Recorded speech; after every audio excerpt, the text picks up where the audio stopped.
The universe is a mystery that has always puzzled mankind. How was it created? And who is responsible for creation? In Hinduism, there are many theories about how the universe was created in the earliest days. Let's explore some of them. In Hinduism, the universe is not one single entity. There are an infinite number of universes that are constantly being created and destroyed. In other words, we live in a universe that belongs to a multiverse. A universe will ultimately die, but the multiverse lives on. Lord Vishnu is a personification of this multiverse. According to Hinduism, Lord Vishnu was asleep in the cosmic ocean of all causes before the creation of the universe. His bed is a giant serpent with thousands of cobra-like hoods. The universe was created in a triad of roles: creator, maintainer, and destroyer. Lord Vishnu is the maintainer. Lord Brahma is the creator. Lord Shiva is the destroyer. The universe was created through the actions of Lord Vishnu, who slept and let a lotus bloom from his navel. The lotus stem represents the creation of the universe, while Brahma is found at the flower's center and represents the creator. The time it takes for one universe to be created and the next one to end is also the duration of one breath of Lord Vishnu. When he exhales, thousands of universes come into being and a new Brahma is born in each one. But when Lord Vishnu inhales, all universes get sucked in and Brahma dies. Lord Brahma represents the universe that we live in. He creates all life forms and is responsible for the physical world that we live in. Lord Vishnu is the personification of the eternal multiverse. He is responsible for the continuation of life in all universes. Brahma is the representation of our temporary physical universe, while Vishnu is the representation of the eternal multiverse that exists forever without any beginning or end. The current universe represented by Brahma is not permanent. In fact, it's quite temporary. Brahma only lives for 100 years and then he dies and a new universe will be born. Now, let's talk about time measurements. Brahma lives for 100 years and each year of Brahma has 360 days. And we are currently on the first day of the 51st year of his reign. There are day and night. During the day, Brahma creates life, and during the night, all life he created is absorbed back into him. Therefore, we will only be there for this day of Brahma, which is the first day of his 51st year. But don't be sad. Let me promise you that this is quite a long day. Yug, large units of time. Think of Yug as a unit of time that is measured in thousands to millions of years. The Vishnu Puran, an ancient Hindu text, has details about these Yug measurements. A Mahayug is made up of 4 sub-yugs that are distributed in the ratio of 4:3, 3:2, 2:1. In a Mahayug, the Kali Yug is the shortest yug and lasts for 432,000 solar years, followed by the Dwapar Yug, which is twice as long as 864,000 years. Then there's Treta Yug at 12,96,000 years, and finally the Satyug, which is 17,28,000 years. So in all, a Mahayug on Earth lasts for 4.32 million years. Manvantar, the next major unit of time after a Mahayug in ancient Indian text, is called Manvantar. At the beginning of a Manvantar, new life forms are created, and at the end of it, those life forms are destroyed. This is how the cycle of life goes on in the ancient Indian texts. One Manvantar is said to last for 71 Mahayug, or 71 multiplied by 4.32 million years. This works out to be around 306.72 million years in total.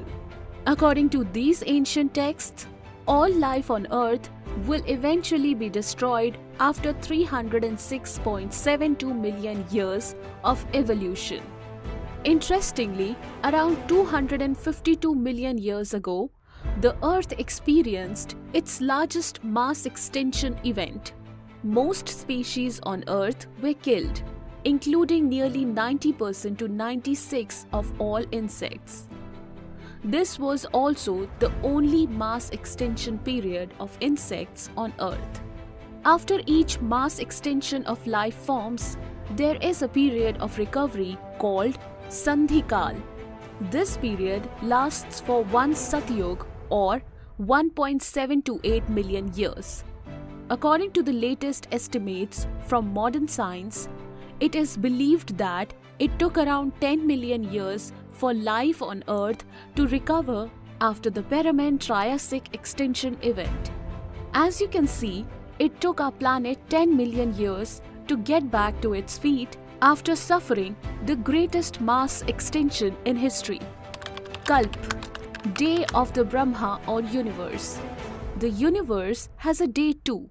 Just like our day on Earth is called Kalp, the time period for one Kalp is said to be equivalent to 14 Manvantars and their Sandhikal. So, there are 14 Manvantars and 15 Sandhikals in a Kalp. During the Sandhikal before the first Manvantar, no life has evolved yet. So, one Kalp equal to 14 multiplied by 306.72 million years plus 15 multiplied by 1.728 million years, which makes it one Kalp equal to 4.32 billion years. On the universal scale, one day is said to be 4.32 billion years long. This day is divided into a period of creation, where life forms are created, and a night period during which no creation takes place. Each of these periods is also 4.32 billion years long. In other words, one day of Lord Brahma on the universal scale is 8.64 billion years long. It's interesting to note that, according to modern scientific discoveries, the oldest life form on the Earth is 4.28 billion years old. Mahakalp, Kalp, a unit at universal scale, is further extended with days and years similar on Earth, so that a month at the universal scale is 30 Kalp, that is 30 universal days, and a year at the universal scale is 12 such universal months. This enables life forms to rise and fall in accordance with the karma they have earned. On the universal scale, 100 years are defined as the lifespan of a universe. This is called a Mahakalp. A universe is said to end at the end of its 100 years of age. So, the lifespan of an entire universe is 8.64 multiplied by 30 multiplied by 12 multiplied by 100 billion years, which totals to around 311.04 trillion years. The ancient Indian texts says that our universe is currently on the first day of its 51st year. During this day, we are in the Kalyug of the 28th Mahayug of the 7th Manvantar. So, we have come to the calculation once again. According to ancient Indian texts, the age of the universe is 50 universal years plus 6 Manvantars plus 7 Sandhikal plus 28 Mahayug. 50 universal years equal to 8.64 multiplied by 30 multiplied by 12 multiplied by 50 billion years equal to 155,520 billion years. 6 Manvantars. 6 multiplied by 306.72 million years equal to 1840.32 million years. 7 Sandhikal. 7 multiplied by 1.728 million years equal to 12.096 million years. 28 Mahayug. 28 multiplied by 4.32 million years equal to 120.96 million years. So, the age of the universe as per ancient Hindu texts is 157.49 trillion years. Modern science tells us that the universe is around 13.799 billion years old. However, ancient Indian texts predict a much longer timeline. Ancient Indian texts says that the age of the universe is around 311 trillion years. This video is only an attempt to appreciate the great scale of time on which ancient Indians were working. We do not come across any other ancient civilizations that talk in terms of billions or trillions of years of calculations with specific names given to such large periods of time. Like the famous American cosmologist Carl Sagan said in his book Cosmos, the Hindu religion is the only one of the world's great faiths dedicated to the idea that the cosmos itself undergoes an immense, indeed an infinite, number of deaths and rebirths.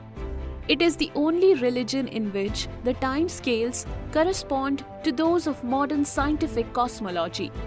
Its cycles run from our ordinary day and night to a day and night of Brahma, 8.64 billion years long, longer than the age of the earth or the sun, and about half the time since the